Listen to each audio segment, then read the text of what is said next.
வணக்கம். இந்த நாளை சின்ன சின்ன வெளிச்சங்களில் இன்னொரு புதிய சிந்தனையை தெரிந்து கொள்வோம். சில மிகப்பெரிய ஆளுமைகளை நாம் தூரத்திலிருந்து பார்க்கிறோம். அவர்களை பற்றி பொதுவான அபிப்பிராயங்களை நாம் பெற்றுக்கொள்கிறோம்.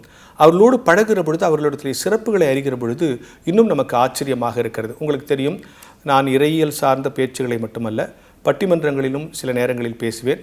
பட்டிமன்றத்தினுடைய பிதாமகன் என்று சமூகத்தில் அழைக்கப்படுகிற பேராசிரியர் சாலமன் பாப்பையா அவர்களுடைய பட்டிமன்றங்களில் பல நேரங்களில் பேசியிருப்பது கடவுள் எனக்கு கொடுத்த பாக்கியங்களில் ஒன்று, கடவுள் எனக்கு கொடுத்த ஆசீர்வாதங்களில் வாய்ப்புகளில் ஒன்று என்று நான் கருதுகிறேன்.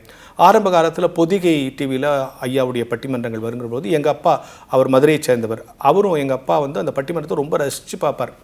அப்போ நான் பேசும்போது எங்கள் அப்பா சொல்லுவார், தம்பி நீ இப்படிலாம் பேசுறது முக்கியம் இல்லைப்பா, ஒரு நாள் ஐயா முன்னால் பேசணும்யா அப்படின்னு சொல்வார். ஆனால் நான் ஐயா முன்னால் பேசும்போது எங்கள் அப்பா உயிரோடு இல்லை.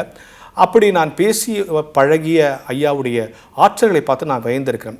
அவருக்கு அவரை புகழ்ந்தால் பிடிக்காது. பாப்பையா சாருக்கு அவரை புகழ்ந்தால் பிடிக்காது. நம்ம புகழ்ந்துட்டோம்னா முடிச்சோடனே இதெல்லாம் வேண்டாத வேலை தம்பி, இதெல்லாம் எதுக்கு சொல்கிறீங்க, மேட்ரை பேசுங்க அப்படின்னு சொல்லுவார். சில நேரங்களில் நாம் நல்லா பேசிட்டோம் வச்சுங்களேன், அத்தனை பேர் முன்னால் எப்பா இன்றைக்கி நீ தான் சூப்பர் வந்துட்ட அப்படின்னு சொல்லுவார்.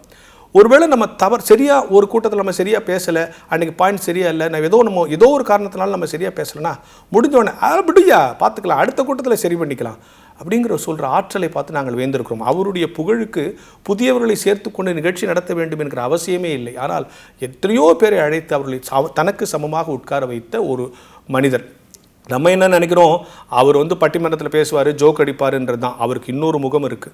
அகநானூரை பற்றியும் புறநானூரை பற்றியும் அவர் எழுதியிருக்க நூலை நீங்கள் படிச்சிங்கன்னா அகநானூரை பற்றியும் புறநானூரை பற்றி தெரிஞ்சுக்கிறதுக்கு அவ்வளோ உதவும். அப்படி ஒரு இலக்கிய ஆளுமை, அது ஒரு முகம்.